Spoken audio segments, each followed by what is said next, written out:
Senhor, muito obrigado porque nós temos sentido o Teu Espírito se movendo entre os nossos corações. Que o Senhor nos ajude a semear em justiça, ceifar segundo a misericórdia e quebrar o campo da lavoura do nosso coração, a fim de que possamos receber justiça sobre nós e produzir frutos para o Teu reino ao escutar o Evangelho eterno.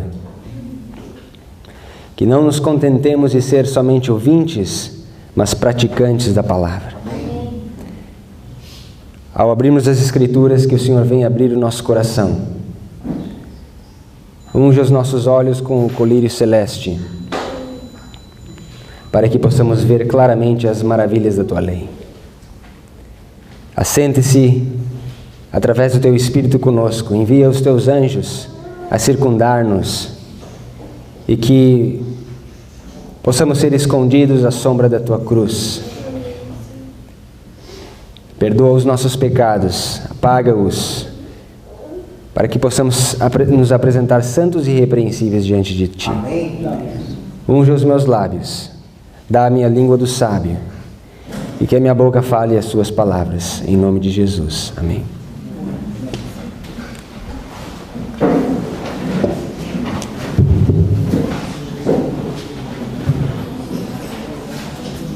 Queria convidá-los nessa manhã para abrirem comigo no livro de Apocalipse, capítulo 2.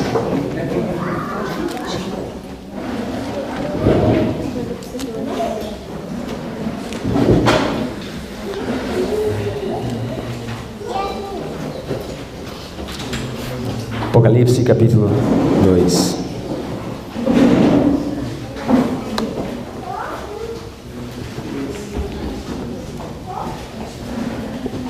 Começando aqui no verso 12.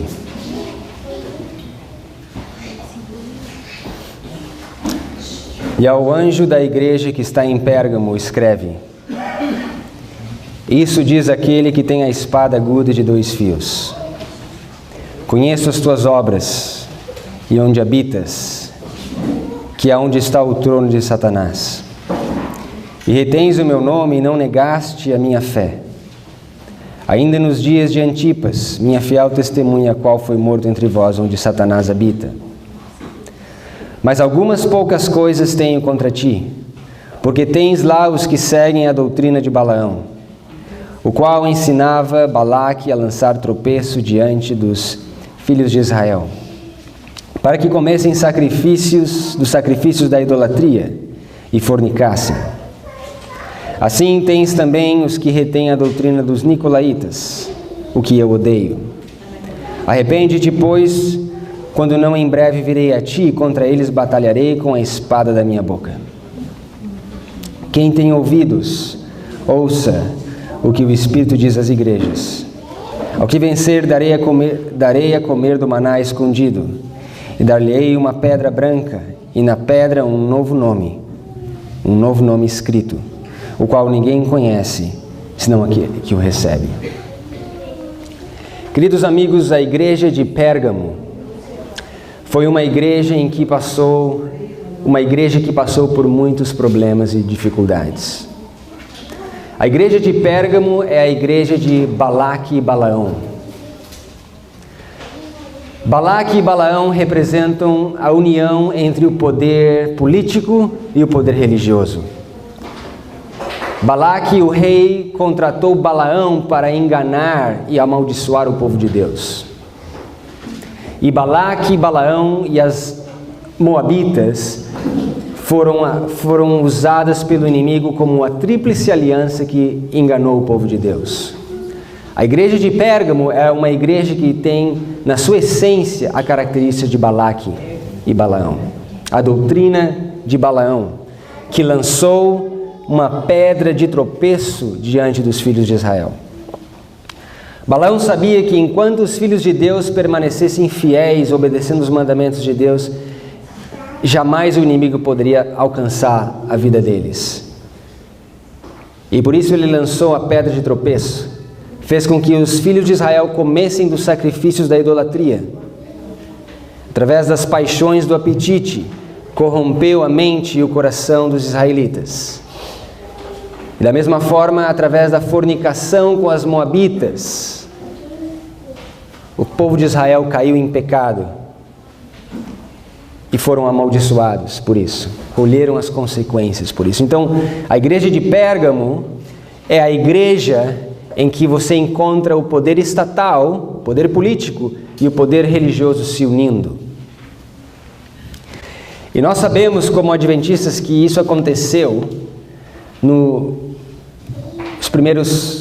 depois do segundo e terceiro século da idade cristã, da era cristã, onde Constantino foi conhecido como aquele que fez essa união entre a igreja e o Estado. Em outras palavras, batizou o paganismo e incorporou filosofias e práticas pagãs dentro da igreja cristã. Esse é o contexto histórico de Pérgamo. O que nós vamos ver é que o que aconteceu com Pérgamo se repete também na igreja de Laodiceia. Esse é o nosso intento nessa manhã. Eu queria mostrar para vocês, no capítulo 6 de Apocalipse, onde nós vemos os selos, e nós vamos olhar o selo que descreve essa experiência de Pérgamo. Veja o terceiro selo comigo no capítulo 5. No capítulo 6, verso 5. A Bíblia diz: e havendo aberto o terceiro selo, ouvi dizer o terceiro animal: vem e vê. E olhei, e eis um cavalo preto. E o que sobre ele estava sentado tinha uma balança em suas mãos. E ouvi uma voz no meio dos 4 animais que dizia: uma medida de trigo por 1 dinheiro, e 3 medidas de cevada por 1 dinheiro. Não danifiques o azeite e o vinho. O que nós encontramos nesse selo? Quando o selo é aberto, nós vemos um cavalo preto. E esse cavaleiro, montado no cavalo, tinha uma balança na mão. E aqui no Brasil, existe um dizer que muitos de nós usamos quando as coisas não andam bem, quando as finanças não andam bem, quando a segurança não anda bem. A gente diz assim: a coisa está preta. E esse selo, esse cavalo, representa uma idade negra na experiência cristã, onde as coisas não andavam bem, onde o comprometimento da verdade foi sentido no seu peso, na sua força maior, durante a história da igreja primitiva.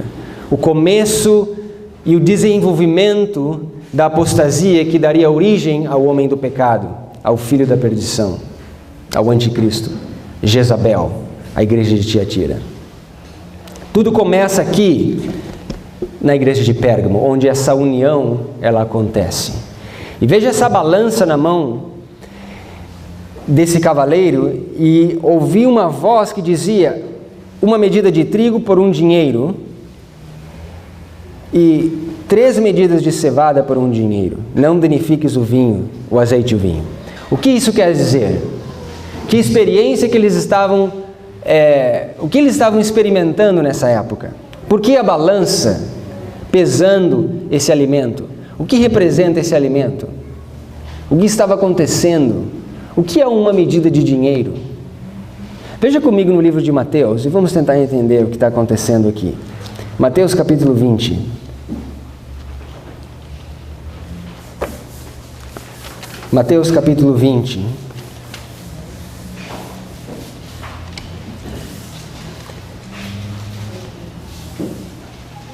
E veja o que é a medida de dinheiro que a Bíblia nos diz.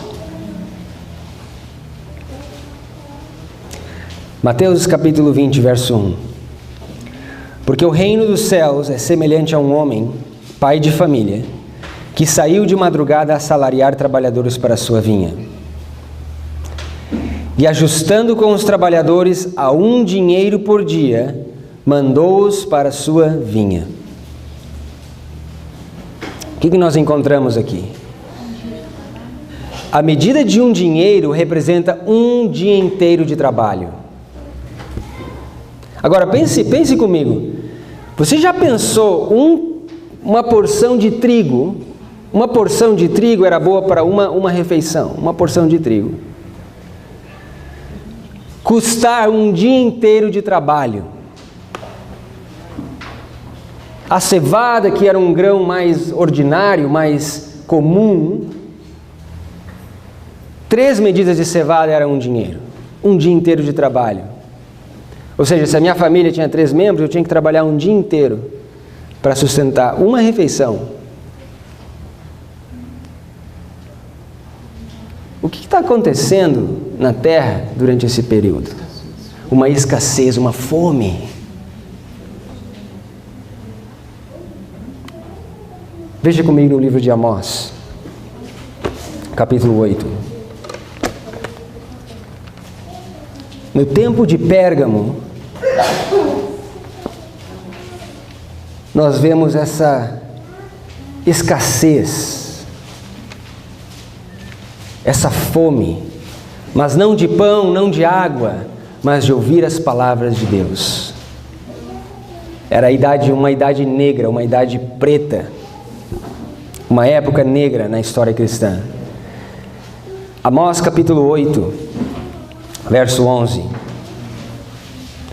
A Bíblia diz: eis que vem dias, diz o Senhor Deus, que enviarei fome sobre a terra, não fome de pão, nem sede de água, mas de ouvir as palavras do Senhor.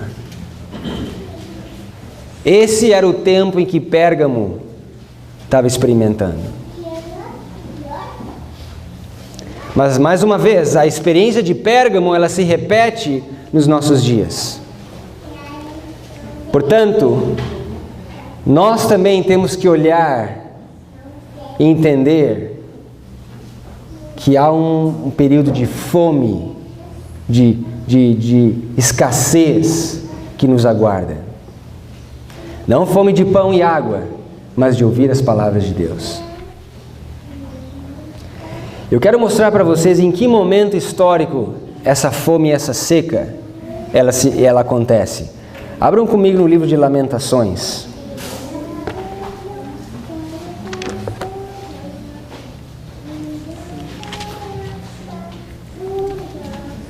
Lamentações, capítulo 2.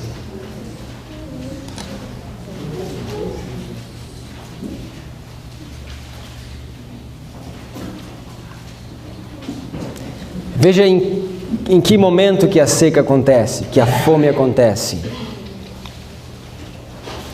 A Bíblia diz em Lamentações, capítulo 2, verso 11: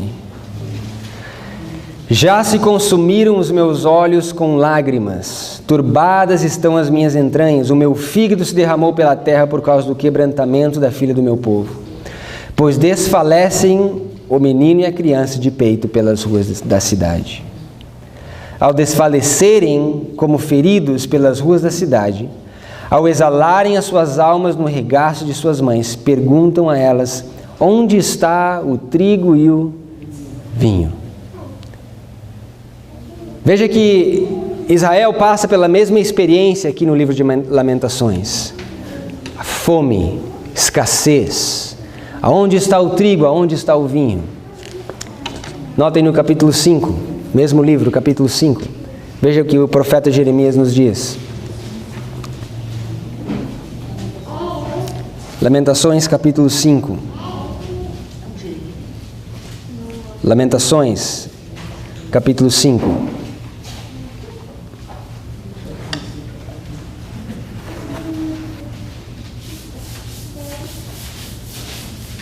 Veja no verso 7, começando no verso 7. Nossos pais pecaram e já não existem. Nós levamos as suas maldades. Servos dominam sobre nós. Ninguém há que nos livre de sua mão. Com perigo de nossas vidas trazemos o nosso pão, por causa da espada do deserto. Nossa pele se queimou como um forno, por causa do ardor da fome. Forçaram as mulheres em Sião, as virgens nas cidades de Judá. Os príncipes foram enforcados pelas mãos deles. As faces dos velhos não foram reverenciadas. Aos jovens obrigaram a moer, e os meninos caíram debaixo das cargas da lenha. Os velhos já não estão mais às portas, os jovens já deixaram a sua música. Cessou o gozo de nosso coração, converteu-se em lamentação a nossa dança, caiu a coroa da nossa cabeça, ai de nós, porque pecamos. Pergunta para vocês, quem que roubou a coroa da cabeça dos filhos de Deus? Por que eles estão passando por essa experiência? O que Jeremias está escrevendo aqui para nós? Por que ele está se lamentando?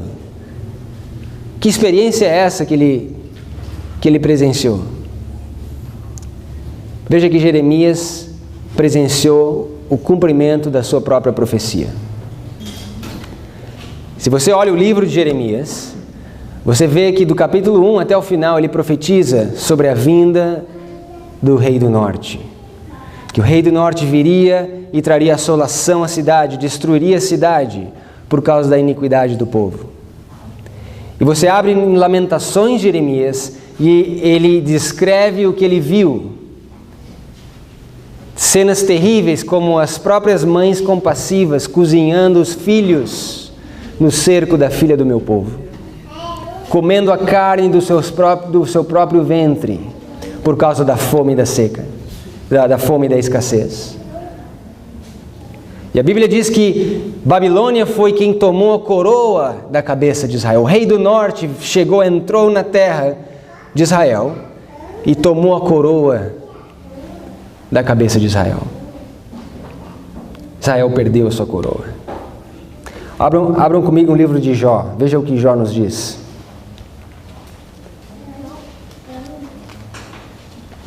Jó capítulo 19.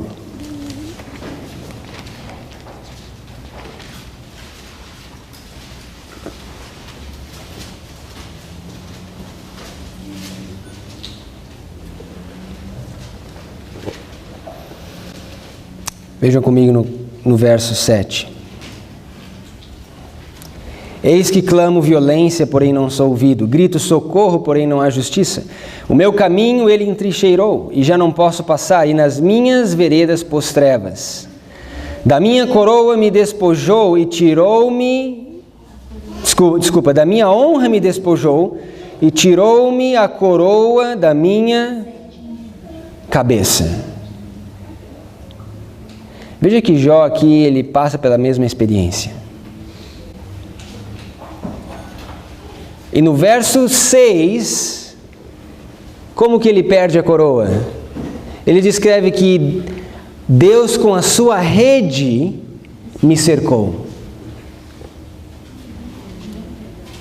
Que rede é essa que Deus usa?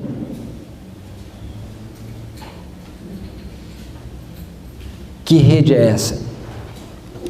Vejam comigo no profeta Ezequiel. Ezequiel capítulo 12.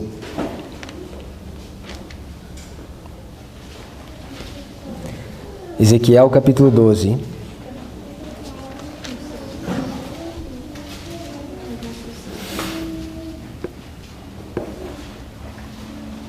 Veja o que a Bíblia diz aqui, no verso 13. Que rede é essa que cercou a Jó e que ele clamava e não era ouvido?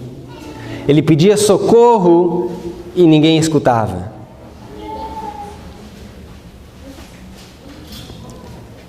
Verso 13. Também estenderei a minha rede sobre ele, e será apanhado no meu laço, e o levarei a Babilônia, a terra dos caldeus, e contudo não haverá, ainda que ali morrerá. Que rede é essa?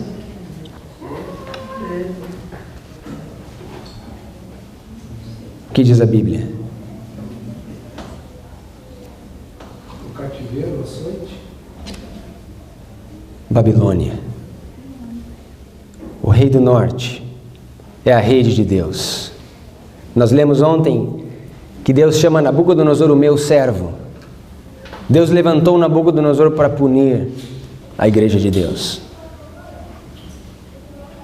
E foi dentro desse transtorno que Jó perdeu a sua coroa.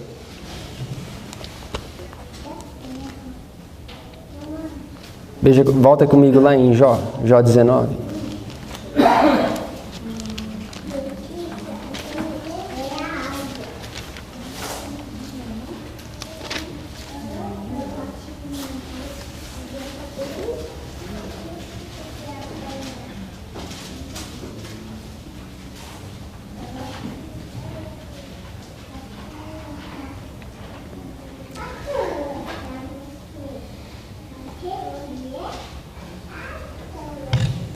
Veja o que a Bíblia diz aqui no verso 6. Sabei agora que Deus é o que me transtornou. Essa palavra transtornou, ela significa derrubou. Na King James. E com a sua rede me cercou. Com o rei do norte, Cristo usa Nabucodonosor para trazer um castigo à igreja de Deus. Eis que clamo violência, porém não sou ouvido. Por que o povo não está sendo ouvido aqui? O profeta não era ouvido, né? Porque Deus clamou através dos profetas para que eles se arrependessem, mas não escutaram, taparam seus ouvidos, viraram o ombro, seguiram seus próprios caminhos. E agora, quando a destruição vem, agora eles tentam clamar a Deus, mas o que acontece? A graça acabou, o tempo acabou, a porta da graça fechou. Eles não são ouvidos, não há mais ministração no santuário. O meu caminho ele entrincheirou, e já não posso passar, nas minhas veredas pôs trevas. A luz, porque rejeitaram a luz, receberam trevas na mesma proporção. Deus usa Nabucodonosor, o rei do norte, para punir o seu próprio povo. Veja comigo no livro de Tiago, capítulo 1. Como que Tiago descreve essa mesma situação.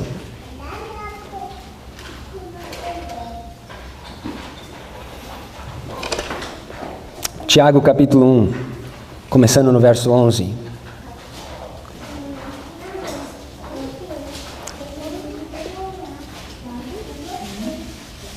Tiago 1:11, a Bíblia diz: porque sai o sol com ardor, e a erva seca, e a sua flor cai, e a formosa aparência de seu aspecto perece.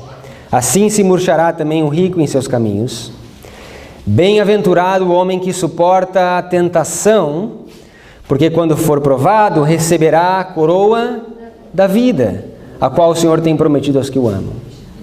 Então veja, nós receberemos a coroa da vida se nós suportarmos a hora da tentação. Porém, se nós falharmos na hora da tentação, o rei do norte vem e vai arrancar a coroa das nossas cabeças. O que isso tem a ver conosco? Veja o verso 11, como o verso 11 descreve essa tentação, essa provação que virá. A Bíblia diz: porque sai o sol com ardor e a erva seca, e a sua flor cai, e a formosa aparência de seu aspecto perece. Assim se murchará também o rico em seus caminhos. O que é a erva? O povo é a erva. E o que é o sol que seca a erva? O sol pode ser a justiça de Deus, mas nesse contexto o sol está representando a provação, a perseguição, a tentação, a hora da tentação, o sol da tentação. Que sol é esse que há de tentar o mundo inteiro? O decreto dominical. O dia do sol como símbolo do falso sábado. Esse é o teste que há de vir sobre o mundo inteiro. Essa é a experiência de Pérgamo. Quando que foi proclamada a primeira lei dominical?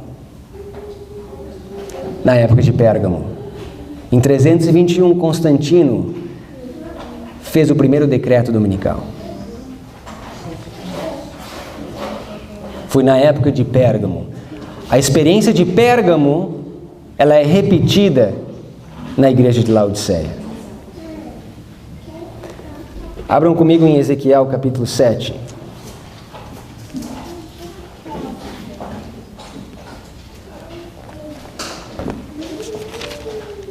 Ezequiel capítulo 7.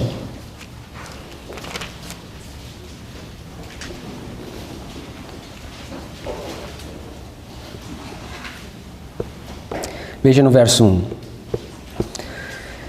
Depois veio a mim a palavra do Senhor dizendo: E tu, ó filho do homem, assim diz o Senhor Deus acerca da terra de Israel: Vem o fim vem sobre os 4 cantos da terra.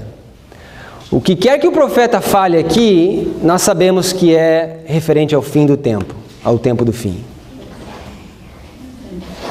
Verso 3: Agora vem o fim sobre ti, e enviarei sobre ti a minha ira. Notem, a minha ira. Te julgarei conforme os teus caminhos e trarei sobre ti as tuas abominações. Baixem comigo para o verso 12. O verso 11. A violência se levantou em vara de impiedade. Então veja, a ira de Deus, a vara de Deus. Nada restará deles, nem a sua multidão, nem o seu rumor, nem haverá lamentação por eles. Vem o tempo, é chegado o dia, o que compra não se alegre e o que vende não se entristeça, porque a ira ardente está sobre toda a multidão dele. Porque o que vende não tornará a possuir o que vendeu, ainda que esteja entre os viventes, porque a visão sobre toda a multidão não tornará para trás, nem ninguém fortalecerá a sua vida com a sua iniquidade.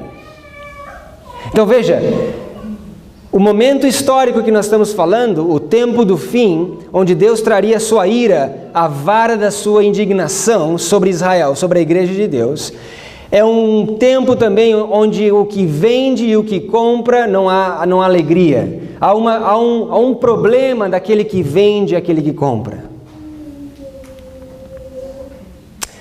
Veja comigo no verso 19. E a sua prata lançarão pelas ruas, e o seu ouro será removido. Nem a sua prata, nem o seu ouro os poderá livrar no dia do furor do Senhor. Eles não fartarão a sua alma, nem lhes encherão o estômago, porque isto foi o tropeço da sua iniquidade. O tempo também é um tempo em que o dinheiro, as possessões materiais não nos livrarão da ira.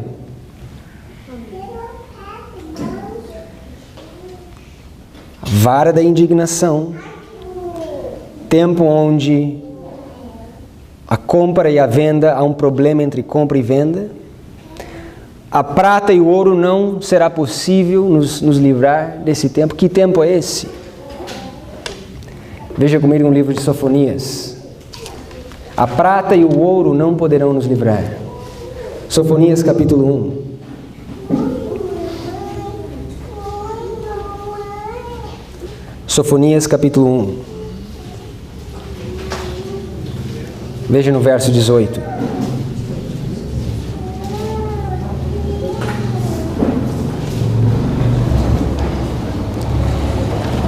Sofonias, capítulo 1, verso 18. Nem a sua prata, nem o seu ouro os poderá livrar no dia da indignação do Senhor. Veja que é a mesma linguagem, é o mesmo evento, é a mesma crise no dia da indignação. Mas pelo fogo do seu zelo, toda essa terra será consumida, porque certamente fará de todos os moradores da terra uma destruição total e apressada. Que tempo é esse? Congregai-vos, sim, congregai-vos, ó nação não desejável, antes que o decreto produza o seu efeito e o dia passe como a pragana, antes que venha sobre vós o furor da ira do Senhor, antes que venha sobre vós o dia da ira do Senhor. Que dia é esse? Que decreto é esse? Que está conectado com uma crise de compra e venda, conectado com a ira de Deus, conectado com o sol da tentação e da perseguição. Veja que o decreto dominical é uma doutrina bíblica. Abram comigo no livro de Isaías. Eu mostro para vocês um outro testemunho. Isaías capítulo 10. Nós lemos esse texto já hoje. Isaías capítulo 10.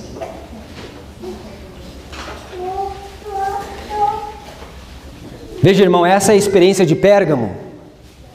Pérgamo é a igreja onde a igreja e o Estado se uniram. Constantino batizou o paganismo. Práticas pagãs foram incorporadas dentro da igreja. Ele fez o primeiro decreto dominical, um feriado semanal de adoração ao sol, o dia do sol. E essa mesma experiência se repetirá na igreja de Laodiceia. Isaías capítulo 10, verso 1. Ai dos que decretam leis injustas, e dos escrivãos que prescrevem opressão, para desviarem os pobres do seu direito e para arrebatarem o direito dos aflitos do meu povo, para despojarem as viúvas e roubarem os órfãos. Mas que fareis vós no dia da visitação e na desolação que há de vir de longe? A quem recorrereis para obter socorro? E onde deixareis a vossa glória, se cada um se abata entre os presos e cai entre os mortos? Com tudo isso, a ira não cessou, mas ainda está estendida a sua mão. Ai da Síria, notem, a vara da minha ira, porque a minha indignação é como o cajado nas suas mãos. Enviá-la-ei contra uma nação hipócrita, e contra o povo do meu furor. Lhe darei ordem para que lhe roube a presa, e lhe tome o despojo, e o ponha para ser pisado aos pés, como a lama das ruas. Que decreto injusto é esse? Só pode ser um decreto. Quem é que proclama esse decreto? A Bíblia diz: ai da Síria, a vara da minha indignação. Aqui mais uma vez nós temos a Bíblia nos ensinando sobre a crise final, a crise dos últimos dias. A pergunta é: aonde nós vemos essa experiência de Pérgamo, o decreto dominical, perseguição, Balaão e Balaque, união entre a igreja e o Estado? Aonde que nós vemos isso nos nossos dias, nas Escrituras? E aonde nós encontramos a história do Rei do Norte? Daniel capítulo 11. Abram comigo em Daniel 11. Daniel capítulo 11, verso 40.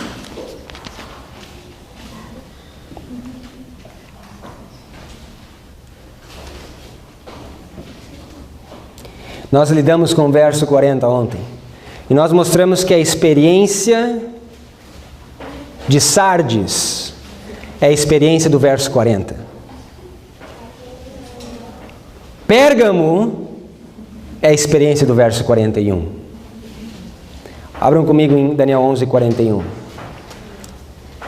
A Bíblia diz: e entrará, nós sabemos que é o rei do norte, o sujeito aqui, e entrará na terra gloriosa, e muitos cairão, mas da sua mão escaparão estes: Edom, Moabe e os chefes dos filhos de Amon.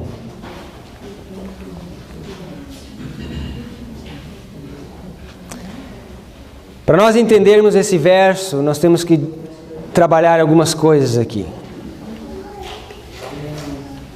A primeira coisa que nós temos que entender é o que representa a terra gloriosa. E para nós entendermos rapidamente o que representa a terra gloriosa, eu convido os irmãos a lerem comigo o verso 45. A Bíblia diz no verso 45: e armará as tendas do seu palácio entre o mar grande e o monte santo e glorioso. Pausa. A terra gloriosa e o monte santo glorioso são duas coisas diferentes. Existem muitos dentro da igreja que confundem a terra gloriosa com o monte santo glorioso. O monte santo e glorioso está dentro da terra gloriosa, mas ele não é a terra gloriosa. E vamos entender o que representa o monte santo glorioso. Abram comigo em Isaías, capítulo 2.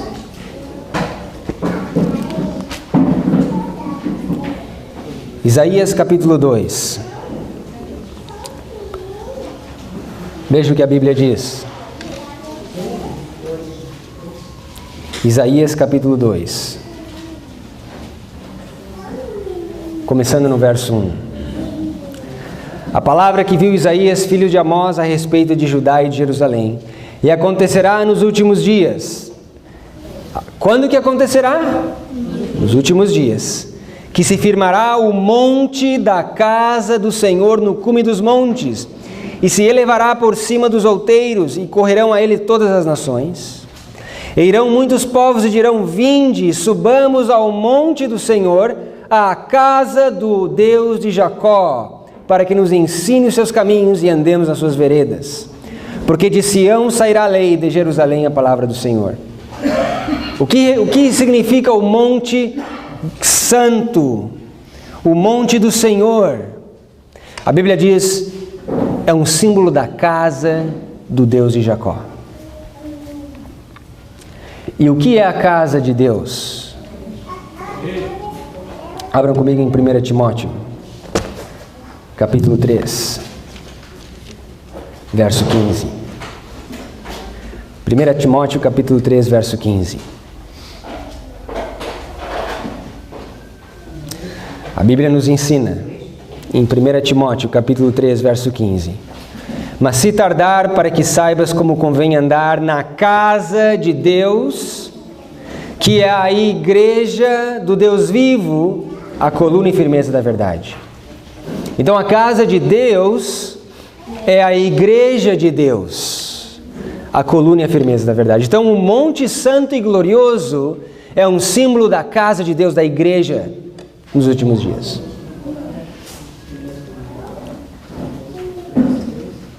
E a terra gloriosa? Abram comigo em Ezequiel.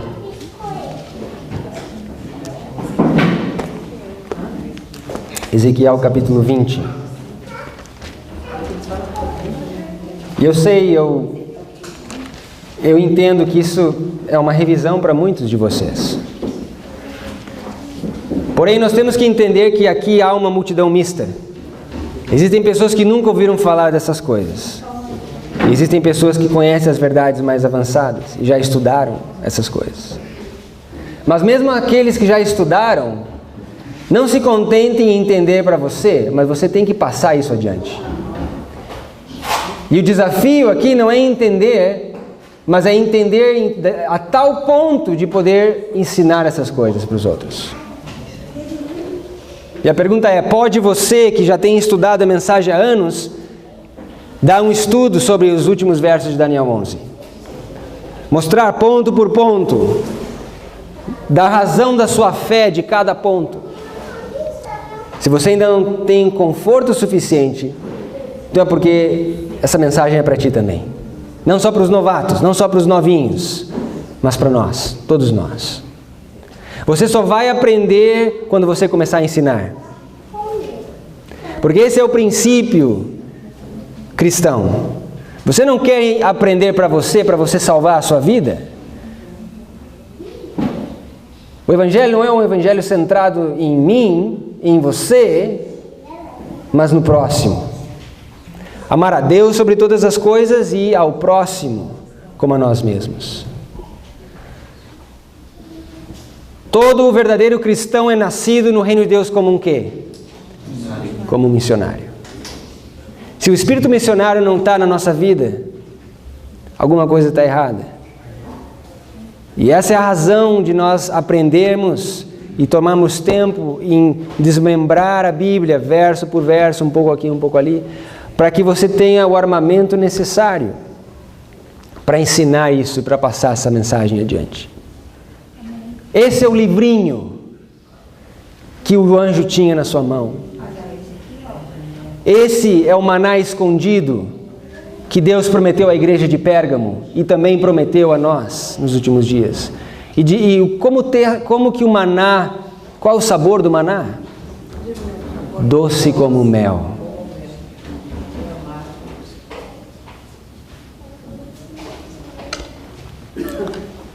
Ezequiel capítulo 20.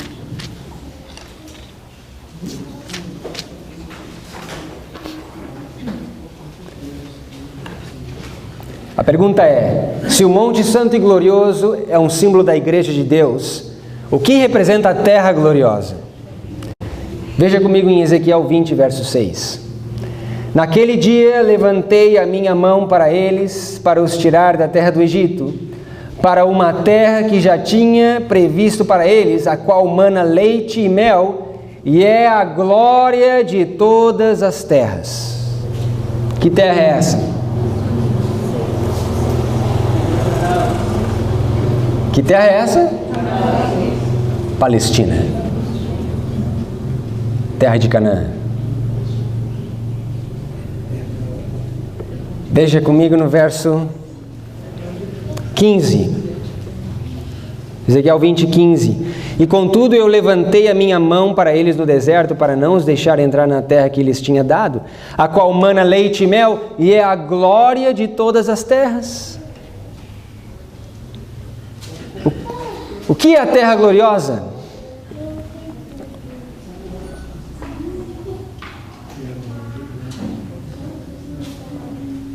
O que é a terra gloriosa? Abram comigo em Deuteronômio capítulo 9.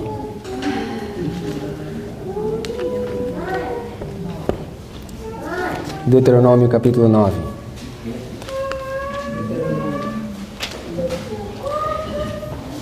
Aonde é a terra gloriosa e por que a terra é gloriosa? Duas perguntas que eu quero fazer. Qual é a razão da terra ser gloriosa? E o que representa a terra gloriosa? Deuteronômio capítulo 9. Começando no verso 4. Quando, pois, o Senhor teu Deus os lançar fora de diante de ti, não fales no teu coração, dizendo: por causa da minha justiça é que o Senhor me trouxe a esta terra para possuir, porque pela impiedade dessas nações é que o Senhor as lança fora de diante de ti. Não é por causa da tua justiça, nem pela retidão do teu coração, que entras a possuir a sua terra, mas pela impiedade dessas nações, o Senhor teu Deus as lança fora de diante de ti, para confirmar a palavra do Senhor, que jurou aos teus servos, aos teus pais Abraão, Isaque e Jacó. O que faz da terra uma terra gloriosa? O que fez de Canaã, da Palestina, a glória de todas as terras?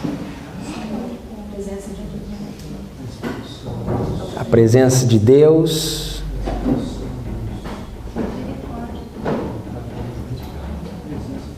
porque muitos de nós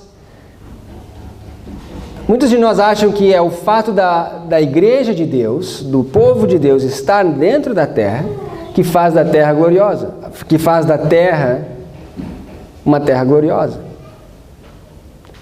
Mas a Bíblia nos diz que não foi pela justiça do povo que Deus deu a terra para eles. A terra já era gloriosa antes do povo entrar. Na verdade, veja o que Jeremias nos diz. Jeremias capítulo 2.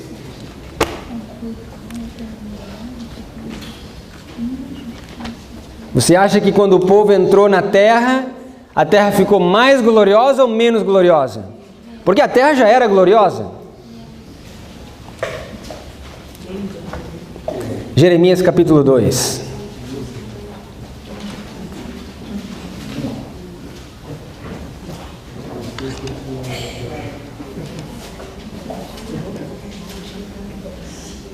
Jeremias capítulo 2, verso 7. E eu vos introduzi numa terra fértil, para comerdes o seu fruto e seu bem. Mas quando nela entrastes, contaminastes a minha terra, e da minha herança fizestes uma abominação. Pelo contrário, quando o povo entrou na terra, eles contaminaram a terra. Então, se você achava que era o fato da igreja de Deus estar na terra que fazia da terra gloriosa, que fazia da terra uma terra gloriosa, Jeremias nos ensina ao contrário. O povo contaminou a terra. Pelas suas abominações, as suas práticas. Mas a terra gloriosa para nós não é a Palestina. A Palestina foi a terra gloriosa para o antigo Israel. E a terra era gloriosa porque serviu de asilo. A terra serviu de refúgio quando eles estavam saindo do Egito, onde eles não podiam sacrificar, não podiam adorar a Deus conforme os ditames da sua consciência. Uma terra de liberdade religiosa.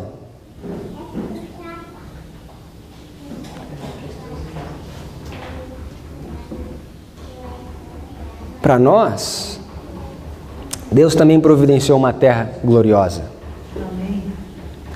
Quando nós saímos do Egito, quando nós saímos da idade ou do tempo de perseguição dos 1260 anos, o nosso Egito, Deus providenciou uma terra gloriosa, uma terra, um asilo de fuga, longe da tirania dos reis e dos líderes políticos, longe do poder dos papas, onde nós poderíamos então adorar a Deus conforme a nossa própria consciência. Uma terra de liberdade religiosa. Deus providenciou esse asilo para o seu povo. E veja o que o Espírito de Profecia nos diz. Esse texto não se encontra na apostila de vocês, então, se vocês quiserem anotar. Grande conflito.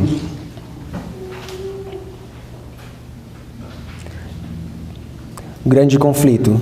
Página 552. Desculpa, 252. 252, parágrafo 1. Muitos foram impelidos para a América do Norte, através do oceano, e ali lançaram os fundamentos da liberdade civil e religiosa, que tem sido o baluarte e glória desse país. O que faz dos Estados Unidos da América a terra gloriosa hoje? A liberdade religiosa que ainda nós encontramos, mas que está prestes a ser tirada de nós. Nós sabemos que quando os princípios da Constituição forem totalmente anulados e a terra de liberdade religiosa que os Estados Unidos era, virá uma terra de opressão e tirania, Roma terá dado a sua mão ao protestantismo apostatado. E dessa forma, irmão, o rei do norte entrará na terra gloriosa. E a Bíblia diz que muitos cairão. Como que você acha que o papado vai entrar na terra gloriosa? Através dos seus decretos, através das suas leis. E nós sabemos que leis são essas. E a Bíblia diz que muitos cairão. A palavra país está em itálico, ela não pertence ao texto. Muitos cairão. Que muitos são esses que cairão? Aqueles que ouviram a mensagem, aqueles que professavam a mensagem, mas que não estavam preparados para o grande teste, para a hora da tentação que viria sobre o mundo inteiro.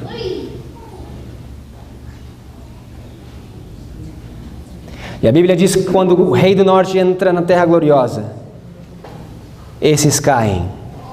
Esses muitos que cairão são muitos dentro do povo denominacional de Deus que professa guardar os mandamentos de Deus. E o que significa cair? Muitos cair. Abram comigo no livro de 2 Crônicas, capítulo 14.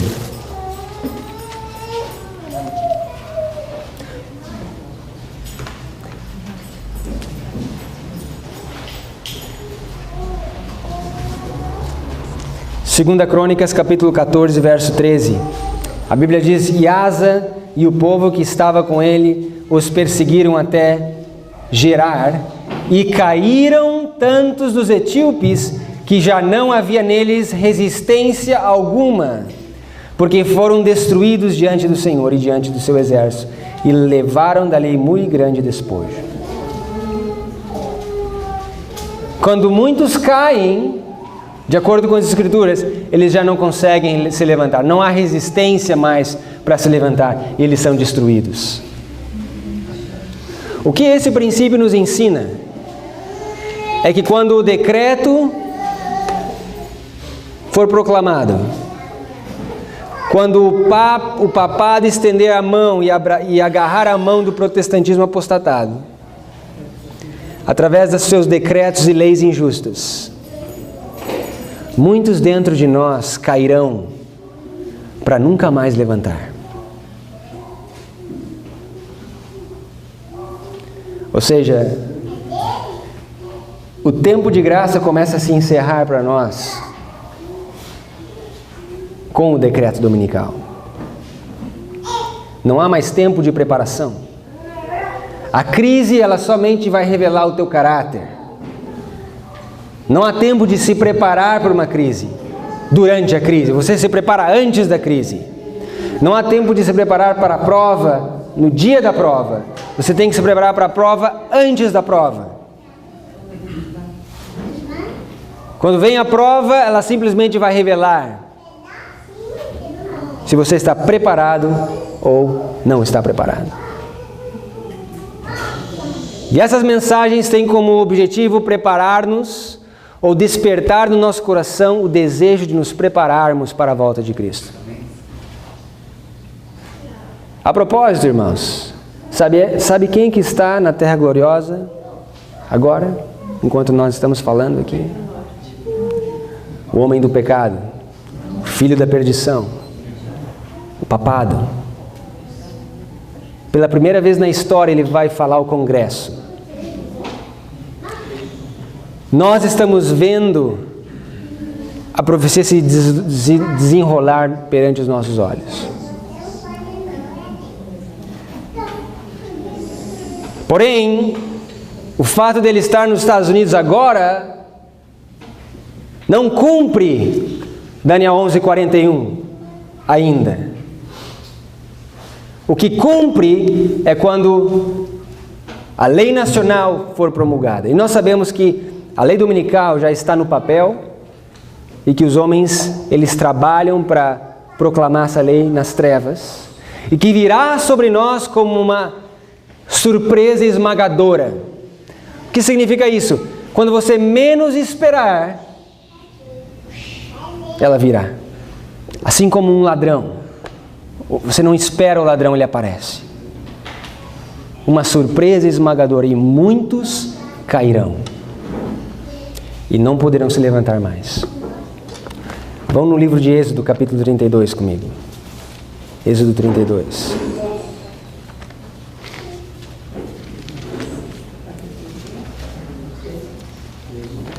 Êxodo capítulo 32.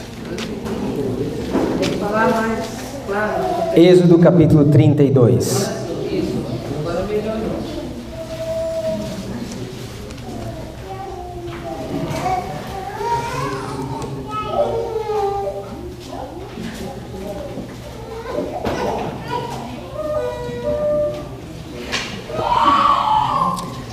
Abram comigo no versículo 25. A Bíblia diz: E vendo Moisés que o povo estava despido, porque Arão o havia deixado despir-se para a vergonha entre seus inimigos, pôs-se em pé Moisés na porta do arraial e disse: Quem é do Senhor, vem a mim. Então se ajuntaram a eles todos os filhos de Levi. E disse-lhes: Assim diz o Senhor Deus de Israel: Cada um põe a sua espada sobre a coxa, e passai e tornai pelo arraial de porta em porta, e mate cada um seu irmão, e cada um seu amigo, e cada um seu vizinho. E os filhos de Levi fizeram conforme a palavra de Deus, e caíram do povo aquele dia uns 3.000 homens. Veja que esses homens, eles caíram para não se levantar mais. Agora, o interessante dessa história é o contexto que ela se encontra. Qual é o contexto onde esses homens, esses 3.000 homens caíram? 3.000. 3.000 foram derrubados pela aliança satânica da besta, do dragão e do falso profeta. 3.000 caíram. Em que contexto eles caíram? Olhe no verso 1 o contexto. Verso 1. Mas vendo o povo que Moisés tardava em descer do monte, acercou-se o povo de Arão e disse-lhe: levanta-te e faze-nos deuses que vão adiante de nós, porque quanto a este Moisés, homem que nos tirou da terra do Egito, não sabemos o que lhe sucedeu. E Arão lhes disse: arrancai os pendentes de ouro que estão nas orelhas das vossas mulheres e dos vossos filhos e filhas, e trazei-mos. Então o povo arrancou os pendentes de ouro que estavam nas suas orelhas e trouxeram a Arão. E ele os tomou das suas mãos e trabalhou o ouro com o buril e fez dele um bezerro de fundição, e disseram-lhe: este é o teu Deus, ó Israel, que te tirou da terra do Egito. Bezerro de ouro. Adoração do bezerro de ouro. Foi dentro desse contexto que aqueles 3.000 homens caíram.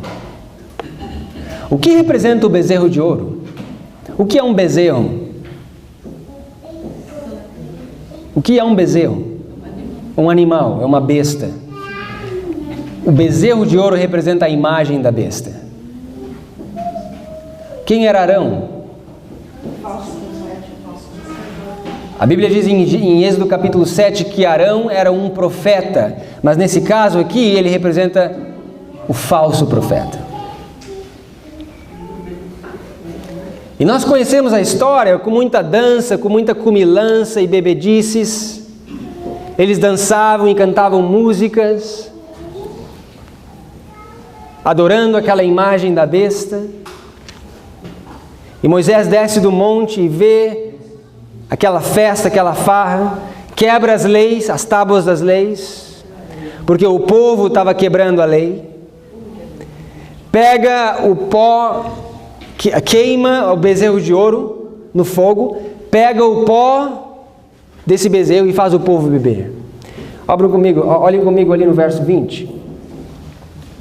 E tomou o bezerro que tinha feito e queimou no fogo, moendo-o até que se tornou em pó. E aspergiu sobre as águas e deu a beber aos filhos de Israel. O que é isso? Moisés, irado, dando a beber um cálice da sua ira para o povo de Israel. Isso me soa tão familiar. Abram comigo em Apocalipse capítulo 14.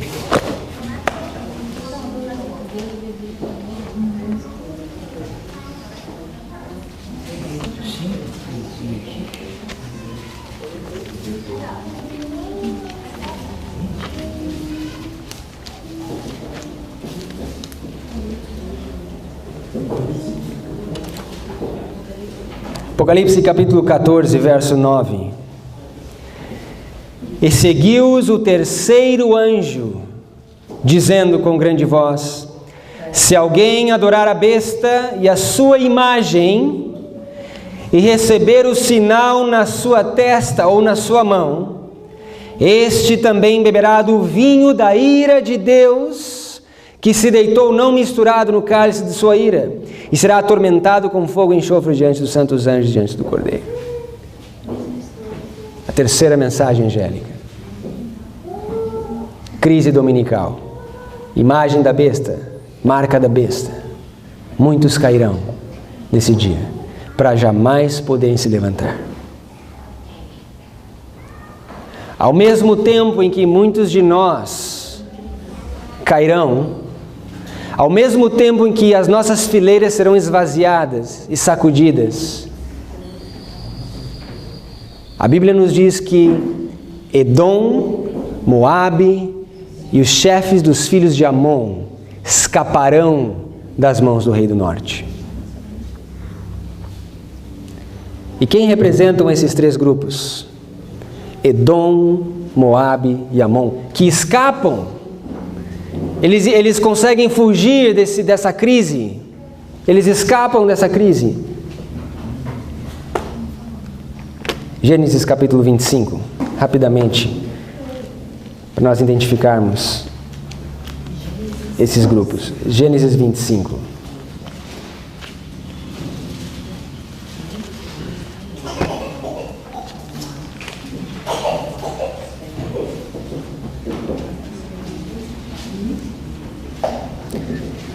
Quem representa Edom?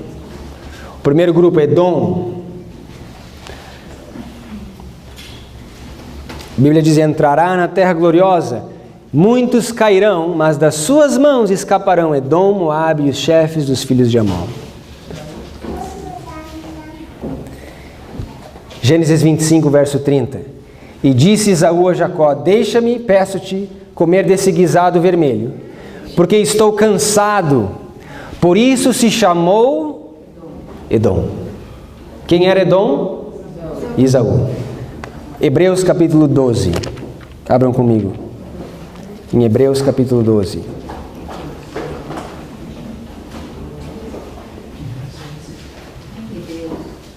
Hebreus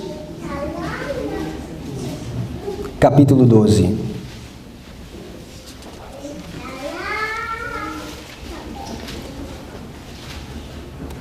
E vejam comigo no verso 16. E ninguém seja o quê? Fornicador ou profano como Esaú, que por uma refeição vendeu o seu direito à primogenitura. O que nós vemos Esaú conectado aqui? Com o quê? Fornicação e profanidade. Se você vai no livro de Obadias, talvez eu perguntasse qual foi a última vez que você leu o livro de Obadias, talvez você não lembre mais. Mas Obadias é um profeta, está na Bíblia. E sabe qual que é o tema de Obadias? Qual é o tema de Obadias? Edom. E o que é Edom? O que representa Edom no livro de Obadias? Para os estudantes das profecias. Representa Roma, papado. Edom, Esaú, representa o papado nos últimos dias, que perseguirá Jacó, tentando matar Jacó. Então Edom representa pessoas que pertencem ao catolicismo. Um dos grupos que compõem Babilônia. Babilônia é composta de 3 grupos: a besta, o dragão e o falso profeta. Edom representa um deles. Esaú, a besta. Agora, e os outros 2? Vai comigo em Gênesis. Gênesis 19. Edom é conectado com um fornicador. E quem é a mãe das fornicações e abominações da terra? Babilônia, aquela meretriz. Roma, o papado. Edom, Esaú. Gênesis 19.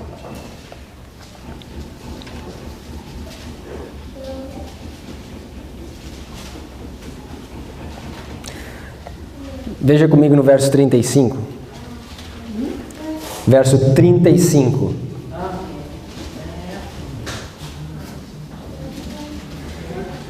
Gênesis 19, 35. E deram de beber vinho ao seu pai também naquela noite. E levantou-se a menor e deitou-se com ele. E não sentiu ele quando ela se deitou, nem quando se levantou. E conceberam as 2 filhas de Ló, de seu pai. E a primogênita deu à luz a um filho, e chamou seu nome Moabe. Este é o pai dos moabitas, até o dia de hoje. E a menor também deu à luz a um filho, e chamou o seu nome Ben-Ami. Este é o pai dos filhos de Amon, até o dia de hoje. Qual que é a origem de Moabe e Amon? Incesto. Fornicação, mais uma vez. O que mais que nós temos aqui? Perseguiu o povo de Deus. Na origem, referente à origem, vinho. O vinho é muito importante. Embriagados com o vinho de Babilônia, fornicando, incesto, originou Moabe e Amon. Moabe e Amon representam as outras duas classes. E a Bíblia diz que, ao mesmo tempo em que muitos são sacudidos da casa de Deus, do povo de Deus, alguns em Moabe, Amon e Edom se juntam ao povo de Deus. Você quer ver isso na Bíblia? Abra comigo em Isaías. Isaías capítulo 11.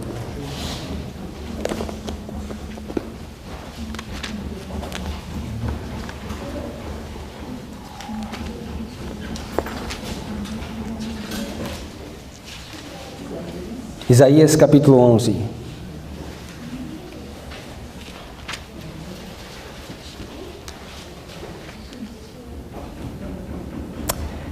Veja só, verso 11. Desculpa, começando no verso 10. E acontecerá naquele dia que a raiz de Jessé, a qual estará posta por estandarte dos povos, será buscada pelos gentios, e o lugar do seu repouso será glorioso.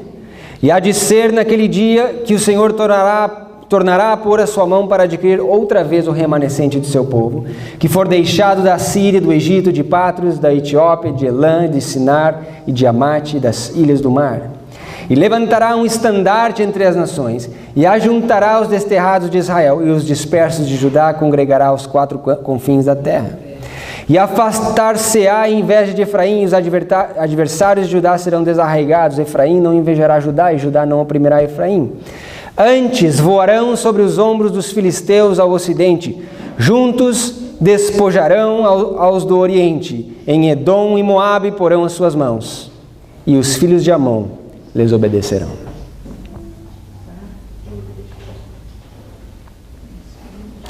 Essa é uma descrição poderosa, onde mostra o verso 41 de Daniel 11 se cumprindo. Edom, Moabe e Amon seguindo o remanescente. Por que você acha que eles vão seguir o remanescente? Por quê? Veja no verso 10. E acontecerá naquele dia que a raiz de Jessé. Quem é a raiz de Jessé? Jesus, a qual estará posta por estandarte dos povos. O que é um estandarte? É um banner, uma bandeira, algo que todos podem ver. E será buscada pelos gentios. Que estandarte é esse? Que é comparado com a raiz de Jessé e que será buscado pelos gentios.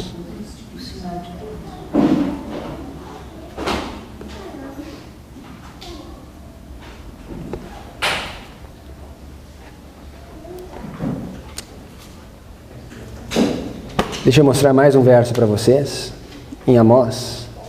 Desculpa, Zacarias.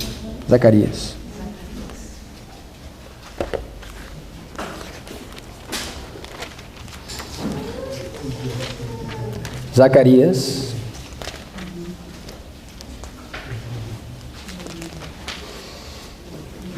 capítulo 8.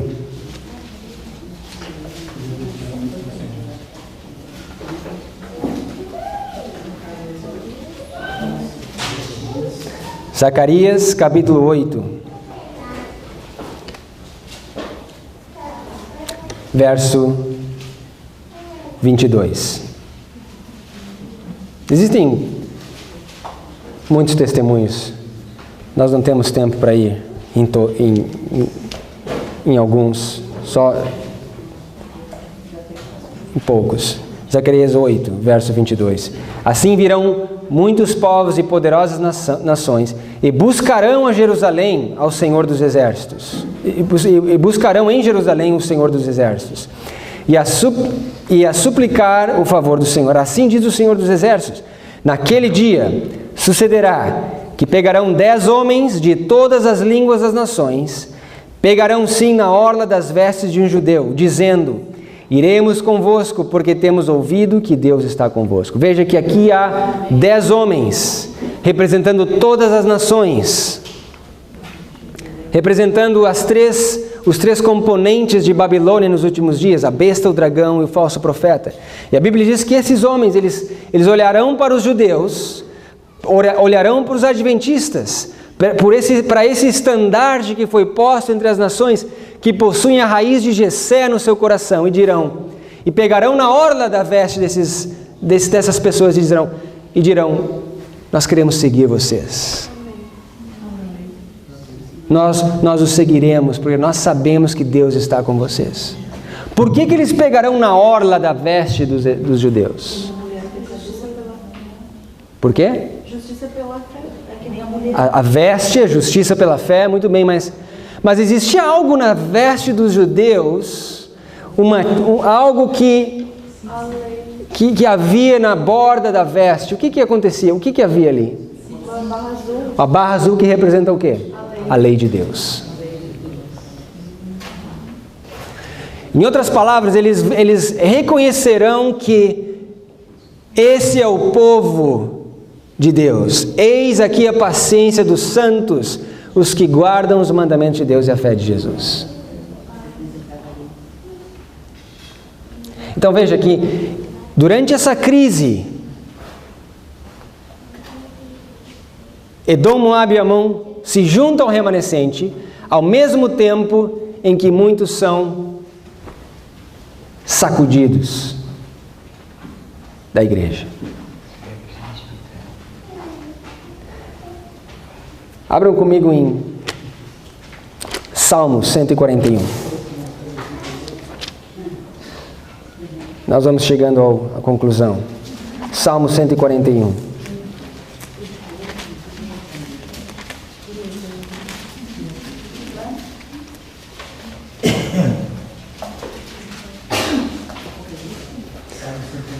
Salmo 141.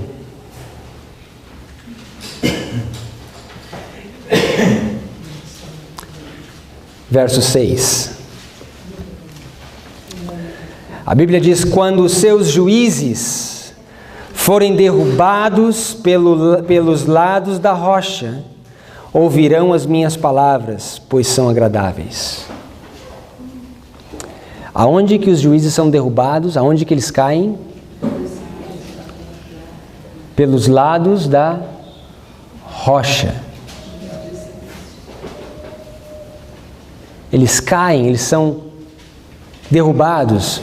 A Bíblia diz: muitos cairão. E aqui nós vemos que eles cairão pelos lados da rocha. O que isso quer dizer?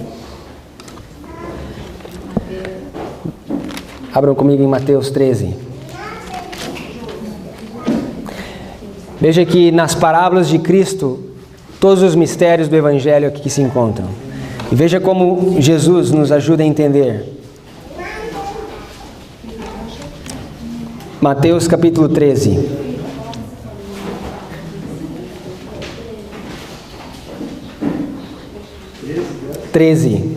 Verso 20. E o que foi semeado em pedregais, aos lados da rocha, é o que ouve a palavra e logo recebe com alegria. Mas não tem raiz em si mesmo, antes é de pouca duração, e chegada angústia e perseguição por causa da palavra, logo se ofende. Veja, esse que recebe o Evangelho em pedregais, eles escutam a palavra, e a Bíblia diz que ele logo recebe com alegria, ele regozija com o poder da palavra. Ficam maravilhados com as verdades avançadas do terceiro anjo. E dizem que luz maravilhosa é essa.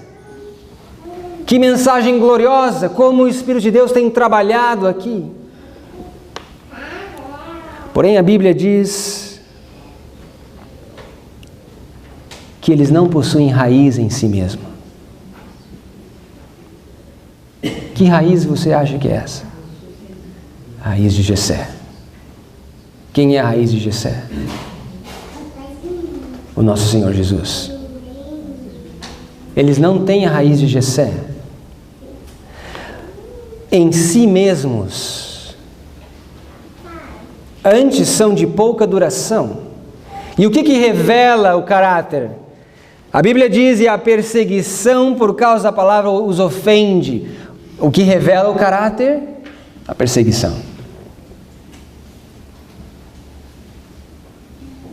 Sabiam colocar linha sobre linha, regra sobre regra, um pouco aqui, um pouco ali. Explicavam as profecias, pregavam a palavra. Em Teu nome, Senhor, nós fizemos isso. Em Teu nome, Senhor, nós fizemos aquilo. Mas quando é chegada a perseguição, a Bíblia diz que eles se ofendem e se afastam da verdade. Por quê? Porque não possuem a raiz de Jessé neles. O mistério de Deus nunca foi cumprido na vida desses indivíduos. E qual é o mistério de Deus? Cristo em vós, a esperança da glória. Cristo, Ele quer entrar no nosso coração. Por isso que Ele fez aquela cirurgia, tirando o coração de pedra e nos dando o coração de carne. Nós temos que ter a raiz de Jessé em nós. Viver, falar, agir, comer, beber, dormir, trabalhar como Cristo. O cristianismo é um estilo de vida. O cristianismo não é uma filosofia, uma doutrina, é um estilo de vida.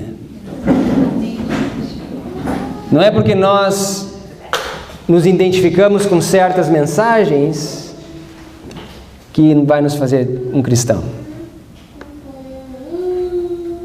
Se essas mensagens não transformam a tua vida, o teu caráter, se a raiz de Jessé e a estrela da manhã não nasçam no nosso coração, de nada adianta.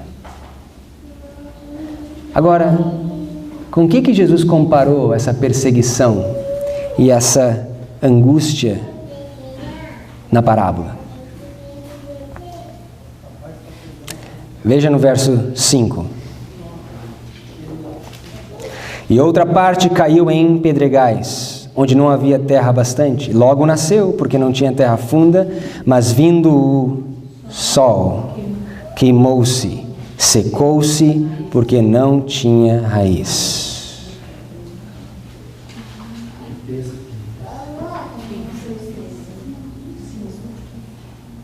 Com o que ele compara a perseguição e a angústia? Com o sol. Que sol é esse? O sol da perseguição, o sol da angústia, o dia do sol, a tentação que há de vir sobre o mundo inteiro. Irmãos, quão perto nós estamos desse dia?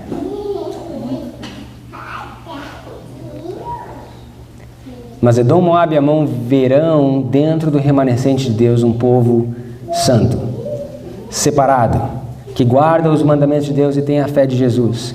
E eles pegarão na orla das vestes dos judeus, dos adventistas fiéis, e seguirão.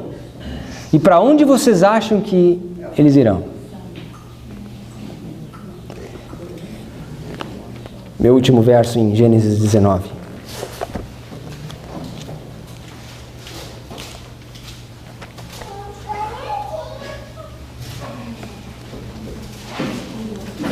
Gênesis capítulo 19. Jesus nos diz que assim como nos dias de Sodoma e Gomorra, assim será a vinda do Filho do Homem. Em Gênesis 19 nós temos a visita que os anjos fizeram a Ló, tentando salvar Ló e sua família. E veja o que a Bíblia nos diz no verso 16.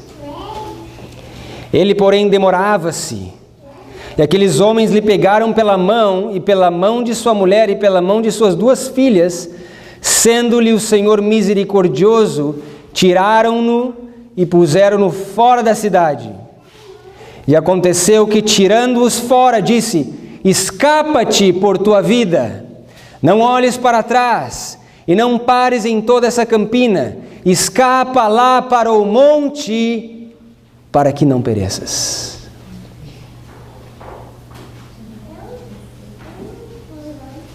Para onde foi Edom, Moabe e Amon? Escaparam das mãos da destruição. Assim como Edom, Moabe e Amon escapam das mãos do rei do norte, da rede de Babilônia. Eles escapam. Mas para onde que eles vão? Que monte eles vão? O Monte Santo e Glorioso.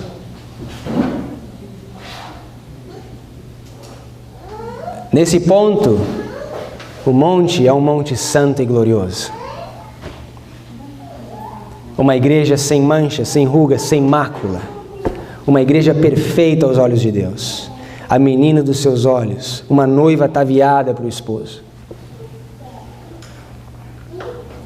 É isso que Deus tem tentado desenvolver na nossa vida, para que nós sejamos essa igreja, para que nós possamos cumprir essa profecia, para que a raiz de Jessé seja uma realidade na nossa vida, para que o mistério de Deus se cumpra na nossa vida, e que ao andarmos por esse mundo, possamos atrair Edom, Moabe e Amon, os gentios possam ser atraídos, que possam dizer: nós queremos ir atrás de vocês, porque nós sabemos que Deus tem estado com vocês.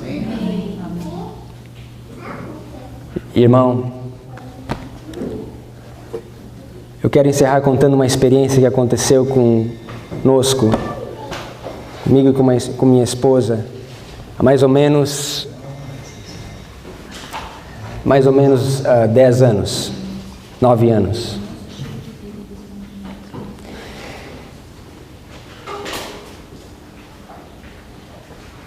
Nós estávamos na igreja da Primavera aqui, trabalhando, fazendo evangelismos, quando minha sogra me telefonou e, desesperada, chorando aos prantos, ela disse que o irmão dela tinha falecido.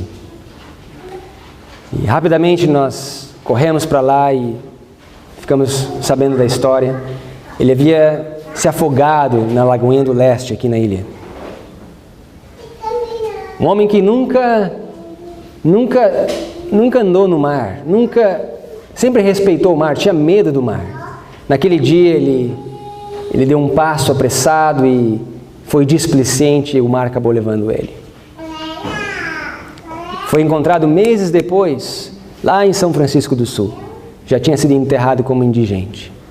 Pela misericórdia divina, ainda a família conseguiu encontrá-lo, identificar e fazer um enterro aqui na ilha. Mas 7 dias depois do ocorrido, a minha sogra pediu para minha esposa ir à missa de 7º dia, porque ninguém da família poderia atender e ela era a única que podia ir, por respeito, por ser a pessoa da família. Ela disse que iria. E ela foi, à noite. Eu me lembro que estava frio. E quando ela voltou da missa de 7º dia, ela voltou com os olhos... A minha esposa já tem olhos grandes. Ela voltou com os olhos desse tamanho. E ela me dizia: você sabe o que o padre estava falando? Ao invés de falar sobre o finado, sobre os mortos, ou sobre a esperança, sobre a ressurreição, ele começou a falar sobre os objetivos da conferência geral que eles tiveram, da Igreja Católica Mundial, que tinha acabado naquele dia. E o padre começou a falar os objetivos dos próximos 10 anos. a falta de respeito. E sabe o que ele falou? Ele disse que o maior objetivo da igreja nos próximos 10 anos é a santidade do domingo. E que eles estabeleceriam isso nos próximos 10 anos. Isso foi em 2006. E diz que o padre ele foi tão ousado que ele dizia assim: veja bem, irmão, nós, a igreja, nós mudamos o dia. Você não vai encontrar a escritura defendendo essa mudança, porque foi a tradição da igreja que mudou. Ele começou a dar uma aula de história, começou a falar de Constantino, como o decreto aconteceu em Pérgamo e tudo mais, aquela história que nós conhecemos. E ele diz assim: eu digo mais para vocês, cuidado, porque existe um povo, vocês têm que ficar de olho aberto nesse povo. E o nome desse povo é o povo adventista. E a minha esposa já estava segurando na cadeira assim, apavorada. E eles vão dizer que o 7º dia é o sábado e que vocês têm que repousar no sábado. Mas não acredito nesse povo não, eles são um bando de fanáticos, porque a igreja recebeu a autoridade de Deus para mudar o dia. Fazem 9 anos. E ano que vem completaria esses 10 anos. Então, irmão, não é à toa que nós vemos os movimentos do papado, do rei do norte, progredindo a cada dia. Você já está começando a escutar os passos dos cavalos se aproximando, das carruagens, dos exércitos do rei do norte chegando. E como que está a nossa vida? Irmão, eu creio de todo o meu coração que Cristo voltará na nossa geração. Não só porque é um desejo que Ele volte, mas porque nós temos a muito firme palavra dos profetas. E tudo indica que o tempo está próximo. O tempo chegou em que Deus terá piedade de Sião. Esse é o tempo. E Jesus, Ele quer que todos nós façamos parte desse dia. Onde aquela nuvinha pequena, do tamanho de uma mão, vai começar a crescer, crescer, crescer. Nós poderemos dizer: este é o Senhor a quem aguardávamos. Este é o Senhor a quem aguardávamos, e com Ele nos regozijaremos e nos alegraremos. Se você deseja fazer parte desse grupo, e eu sei que você deseja, pegue esse livro, coma esse livro. Ele é um livro doce na sua boca, mas ele se torna um pouco amargo quando nós vemos que mudanças precisam ser feitas na nossa vida, reformas precisam ser feitas, que Deus precisa nos lapidar, nos purificar, nos embranquecer, nos provar. Mas para aquele que tem sede e fome de justiça, a Bíblia diz, todo amargo é doce. Não há pena que possa descrever o que Deus tem preparado para aqueles que o amam. Ellen White viu o céu e diz: o céu é barato demais. É barato. Todo o sofrimento aqui nessa terra não chega aos pés da alegria que nós teremos no céu. Convido a vocês a se colocarem de pé comigo para nós finalizarmos.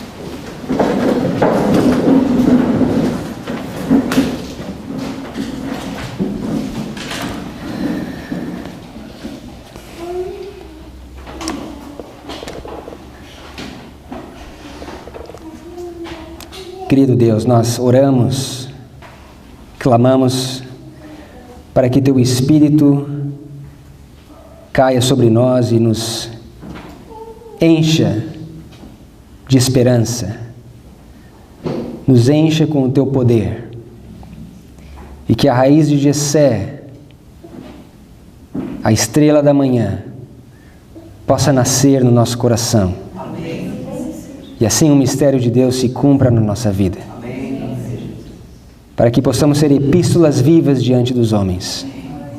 Onde quer que andarmos, as pessoas possam identificar: eis aqui um homem que anda com Deus. Eis aqui uma mulher que anda com Deus. Eis aqui uma criança que anda com Deus. E assim possamos resgatar Edom, Moabe e Amon das garras do Rei do Norte. Obrigado pela experiência de Pérgamo e pelas lições que o Senhor tem nos dado, por vermos a experiência de Pérgamo se repetir na nossa experiência. E vermos que tudo isso está sob o fundamento dos últimos 6 versos de Daniel 11, o livrinho que nós temos estudado há tanto tempo. O conselho do Eterno, onde toda a Bíblia se encontra. Só um Deus como o nosso Deus, para poder resumir toda a Bíblia em 6 versos. Dá-nos graça, dá-nos gozo, paz, alegria, e que a esperança do retorno de Cristo seja sempre uma realidade na nossa mente, no nosso coração, que possamos falar dessa alegria para outros. E que possamos alertar também do tempo em que vivemos.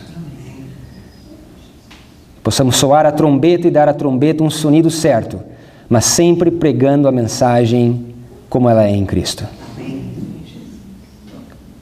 Abençoe o alimento físico que vamos receber. Dá-nos a tua paz em nome de Jesus. Amém.